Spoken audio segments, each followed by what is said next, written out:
I have always found compelling and fascinating the intertwine between music and painting. And that was one of the reasons which stirred my curiosity up towards the piece called El Amor y la Muerte by Enrique Granados. This piece is a ballad. It is also in the title Ballade, and is part of the piano suite called Goyescas, which means in the style of Goya, and which intends to describe the world of the Spanish painter Francisco de Goya, whose genius in the Spanish culture placed him a century later after Velázquez and a century before Picasso. Granados himself was a very skilled and talented sketcher and painter, and no wonder that he felt attracted to the artistic universe of Goya, which depicted romantic themes and ideas that bordered fantasy and challenged the imagination. One notorious example is his painting The Sleep of Reason Produces Monsters.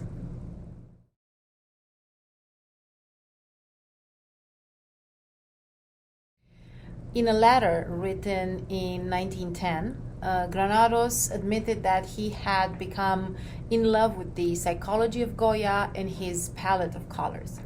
The works that inspire Granados for his piano suite Goyescas, composed between 1909 and 1910, were Los Caprichos, a set of 80 prints in aquatint and etching.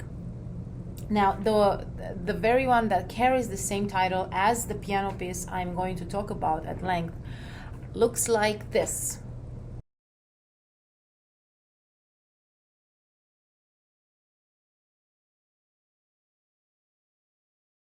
The suite, however, carries an extra title, Los Majos Enamorados. Now, I'm going to offer an explanation of that word, Majos, which is plural for Maya, which is feminine, and Mayo, which is masculine. And these were people described in the 18th and 19th century from the lower classes of Spanish society, especially in Madrid. The cover of the score that I have is actually a painting by Goya, painting of Mayas and Majos. And this kind of people remarked themselves by their sophisticated and elaborated garments and manners. They were proud and passionate people.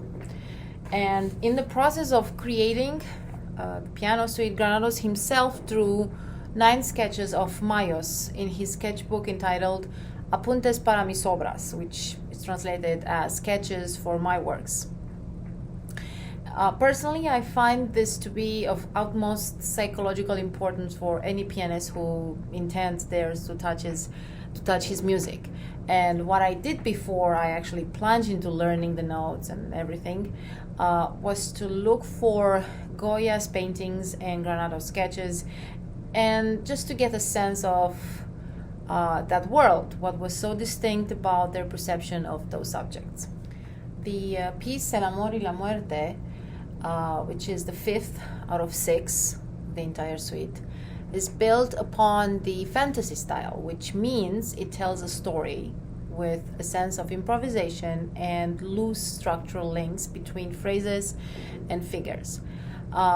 The very first obvious hermeneutical window is the title itself, which helps us to get a glimpse into the story proposed and somehow to anticipate its ending, of course, which is not a happy one, on the contrary. Along with the fantasy style comes the theatrical style pointed out by the animato e drammatico marking at the beginning of the piece, and the manifold changes of agogics that the music is going to be shaped by onwards. The hermeneutical interpretation for these changes mirrors the turn of events which unfold in the story and which are conveyed into sounds. And I did mention the word theatrical intentionally because Granados actually created the opera Goyescas, which generally coincided with the music for the piano suite. I have asked myself, why did Granados choose the fantasy style in order to musically recreate Goya's sketch? And one of the answers would be that this particular style evokes best the supernatural, the mystic, the ombra, which comes with ghosts, with gods, moral values, and punishments.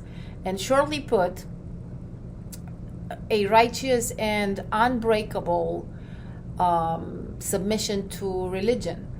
And of course, it is a very known fact that Spanish artwork and culture implicitly abounds with such things, because it's a story that needs to be told and shared.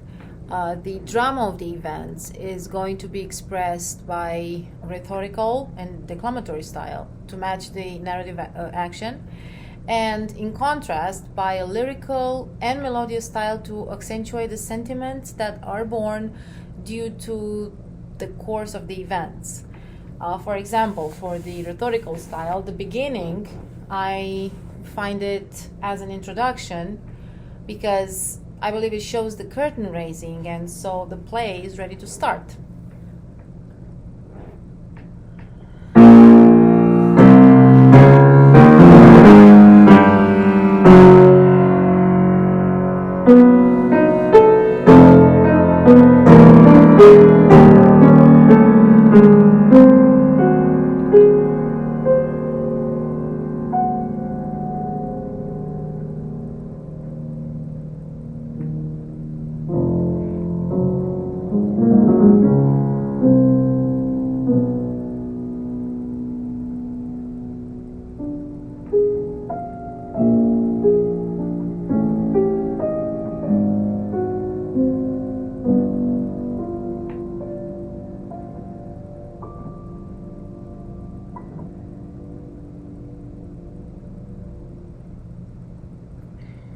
And the example for the melodious style.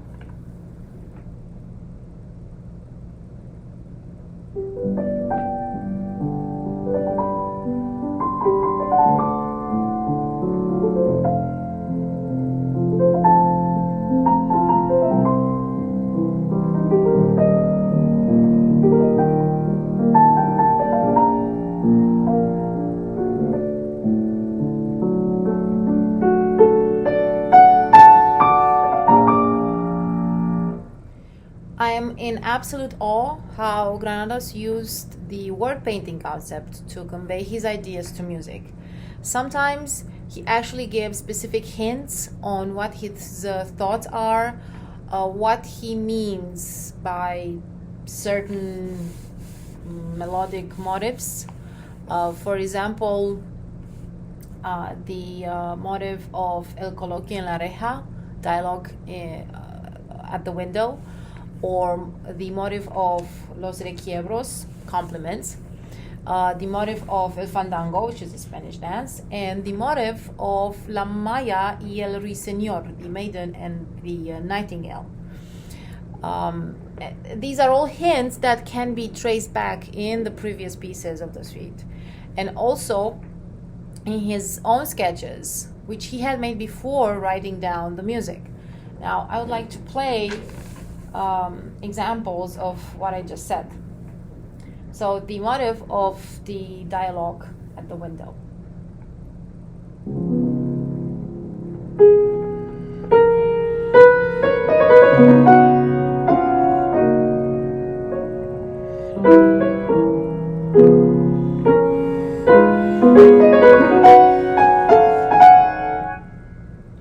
The motive of Los Requiebros.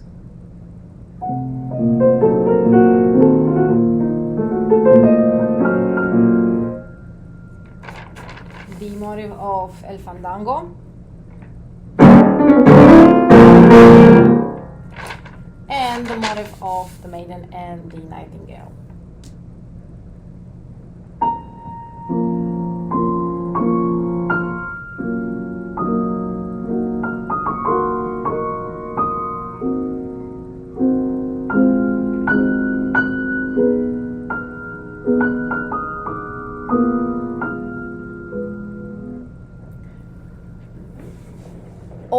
concise, full of personality, and I would say memorable motifs are spread all over his other piano works, and I believe that this makes a good example of intertextuality. And because he was fascinated by Goya's vivid palette of colors on canvas, there is a lot of tone painting that supports the two chief ideas of love and death, and the environment that the events and the main characters evolve, which is, of course, nature. So, symbols such as the rolling of thunder, or the unsettling rustle of the wind, or the uproar of the sea or tides, participate in portraying the feelings of the heart and help the story become better understood and help people who listen to that to relate to it easier.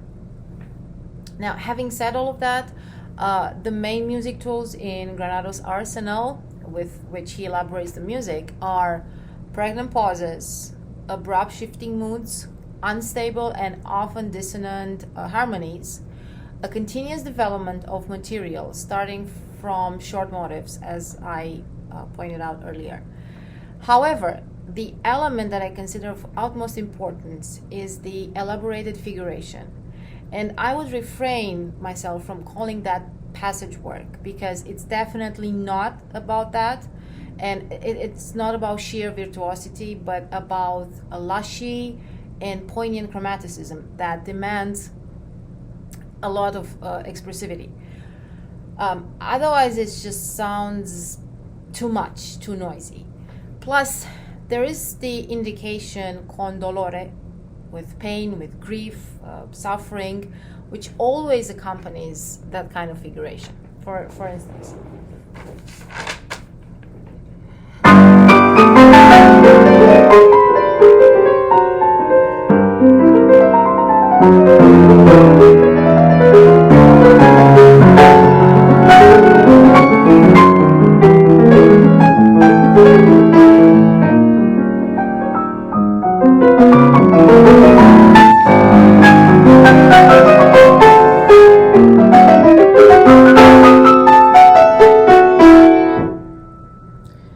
overall, the piece is very orchestral, and I myself hear different instruments going from one to another, lines that go from one instrument to another. And this is, from what I have seen, this is not so easy to do, because it requires a very careful listening and the agility, I would say, and ability to identify layers, to identify voices, and bring them out accordingly, of course.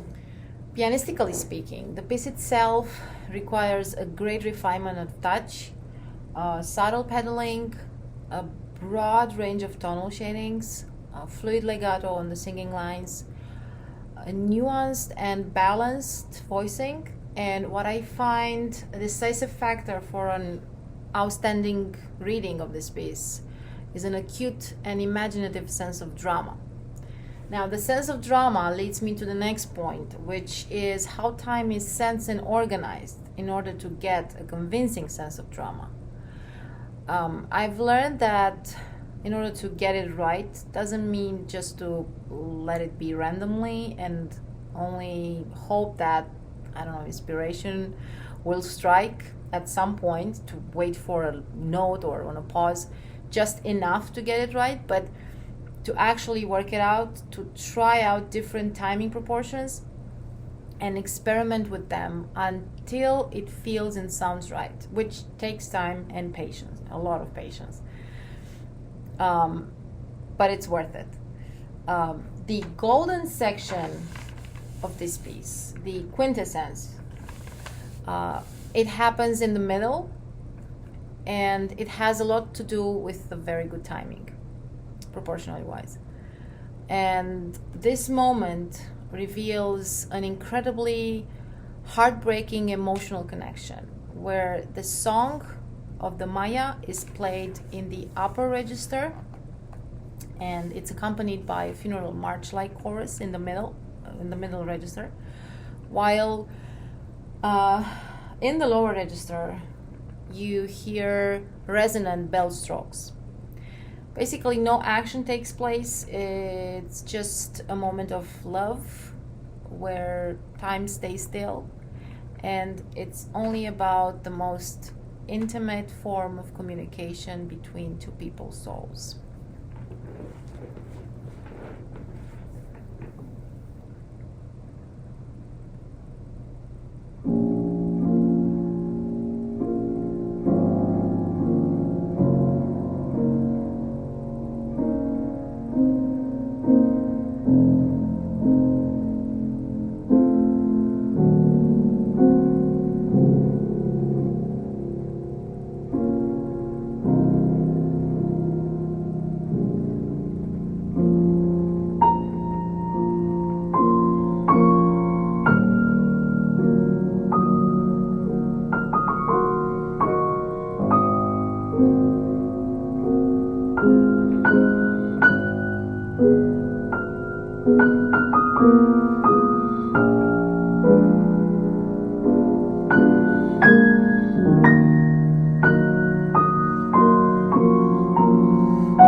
The ending of this piece is simply stupendous because it shows a gradual decay into death and nothingness. And after all the Sturm und Drang that transpired before, the death scene has a dramatic impact through a brief moment of recitativo drammatico, which reminds us of the theatrical style again, and which can be translated as the time has come.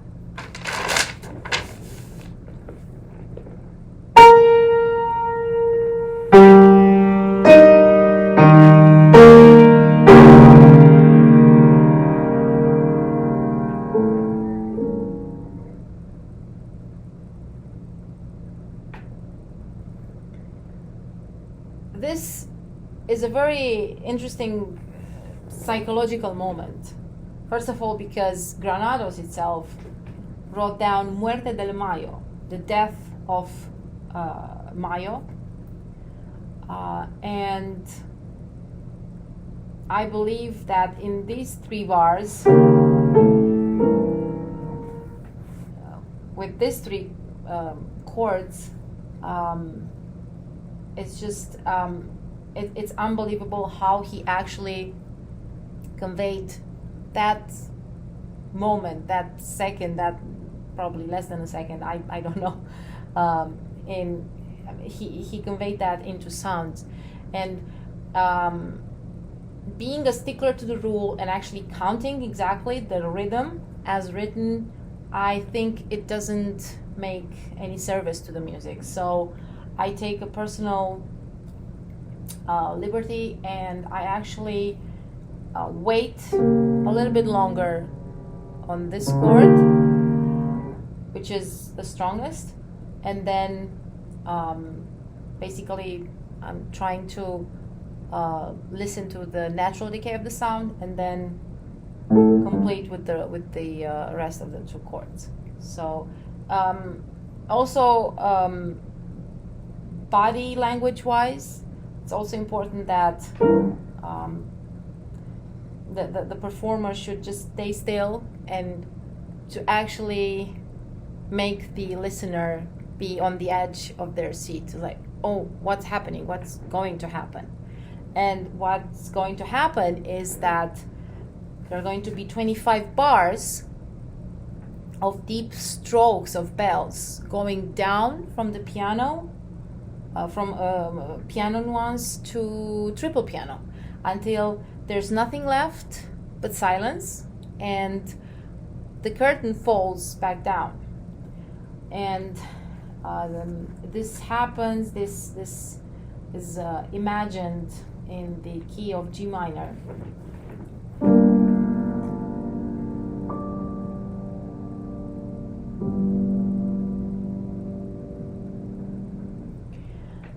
To me, I would say that the ending is much more important than the beginning, because there are lots of elements that come after, like I said, after Sturm und Drang, and psychologically, it has to be organized, and it has to be convincing, and of course, the beginning is also important. It's about the mood that is set up, right? But I believe for the entire piece,